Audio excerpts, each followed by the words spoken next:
Eu gosto sempre de começar investigando as palavras, né, os temas que eu abordo, eu acho muito interessante, né?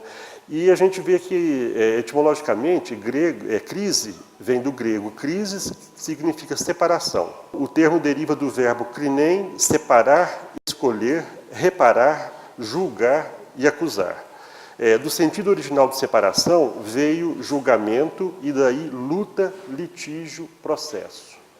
Quer dizer, tendo a ver com esses nossos processos de indefinições, os nossos processos de escolha, de dúvidas, né, e coisas assim. Naquela época que eu fiz essa palestra, eu procurei no Aurélio, né, e achei lá essas, no dicionário Aurélio Buarque, né, e achei lá essas definições aqui. Crise, manifestação violenta e repentina de ruptura de equilíbrio. Um equilíbrio, de repente, né, se rompe. Manifestação violenta de um sentimento, uma crise de raiva. E eu acrescentei aqui, ausência de razão. O momento em que uma emoção exacerbada nos domina e a razão vai para o espaço e deixa de contribuir com as nossas decisões. Estado de dúvidas e incertezas.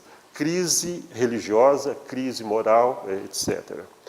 Uma fase difícil, grave, na evolução das coisas, dos fatos, das ideias, período de crise familiar, crise literária, crise política, crise agrícola, etc. Né? As crises que pessoas, grupos familiares, grupos de pessoas, o país, as regiões passam. Né?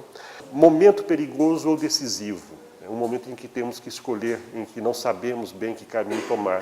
É uma crise, mesmo que não haja um desespero, pode se definir como uma crise, um momento de mudança, de ruptura. Tensão, conflito, uma crise diplomática, uma crise internacional. Deficiência, falta, penúria. Aquilo que nos falta pode nos trazer um sofrimento, pode nos trazer uma crise.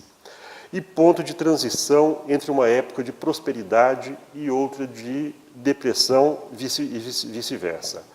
Então vai ser sempre uma situação onde falta alguma coisa, falta equilíbrio, falta razão, falta alguma coisa de natureza material ou prática. Ou ainda ruptura, decisão, transição, evolução, mudança.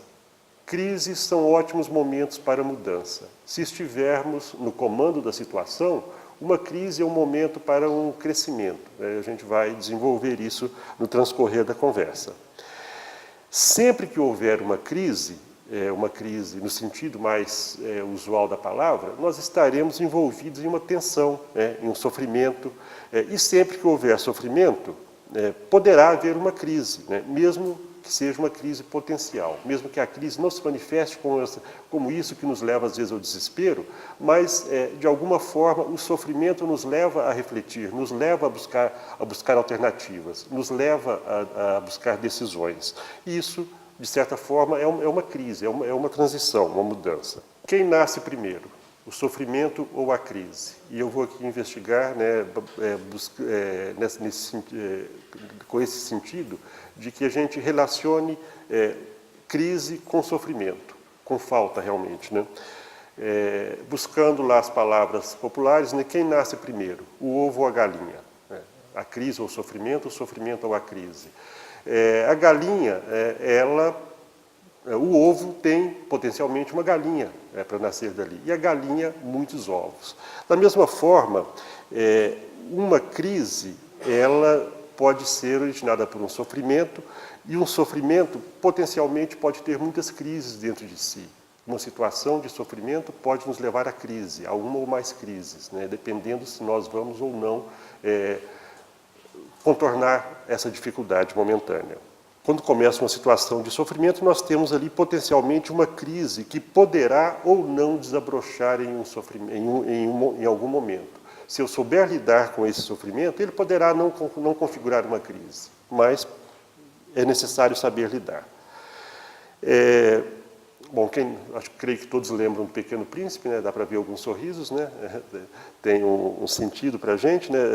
A leitura lá do começo da vida, mas o autor diz, né, que o personagem central, o príncipezinho, ele pergunta para o narrador, né, para o autor, né, do livro, se os carneiros comem arbustos.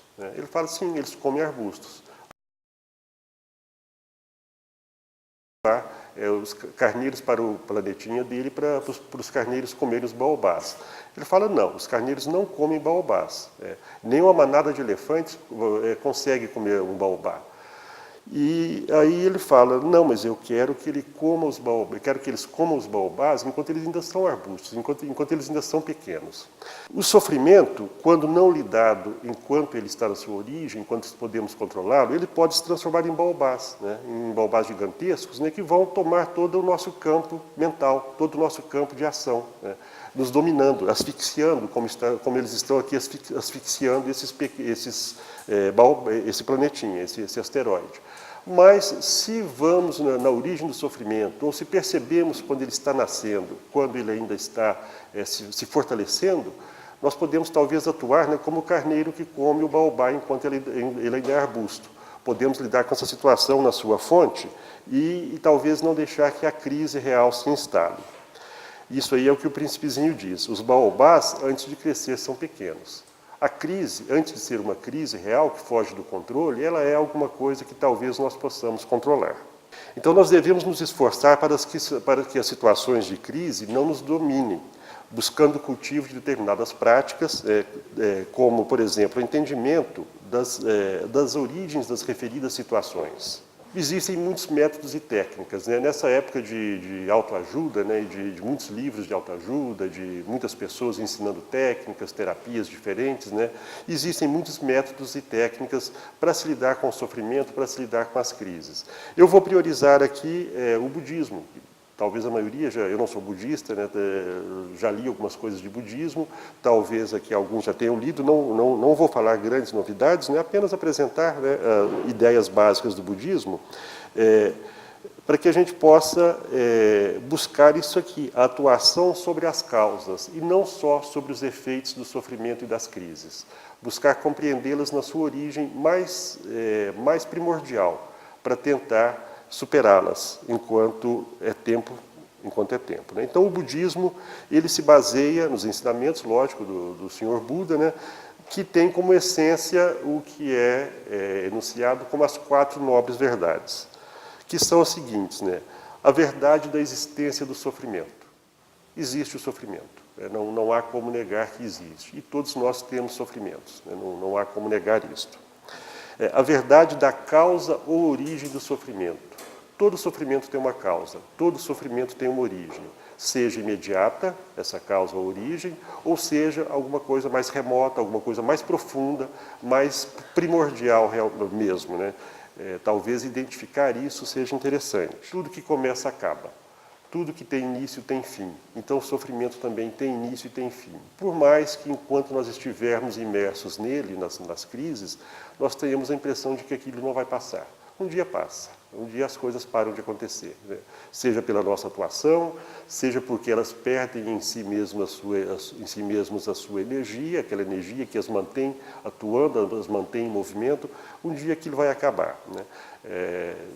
O nosso irmão Ricardo Lindemann gostava há muitos anos de falar uma frase, né? Se não me engano, até citando Krishnamurti, né? Será que daqui 100 anos alguém vai se lembrar disso? Né? Será que daqui a 100 anos alguém vai se lembrar dessa palestra? Alguém vai se lembrar das mazelas que nós passamos em nossas vidas? Né? Provavelmente não. A não ser que sejam coisas muito marcantes, né? Mas provavelmente ninguém vai se lembrar. Quer dizer, tudo passa. E a 4ª nobre verdade, que é a verdade do caminho para a cessação ou extinção do sofrimento. É possível buscar ensinamentos, buscar exemplos para nós nos libertarmos do nosso sofrimento.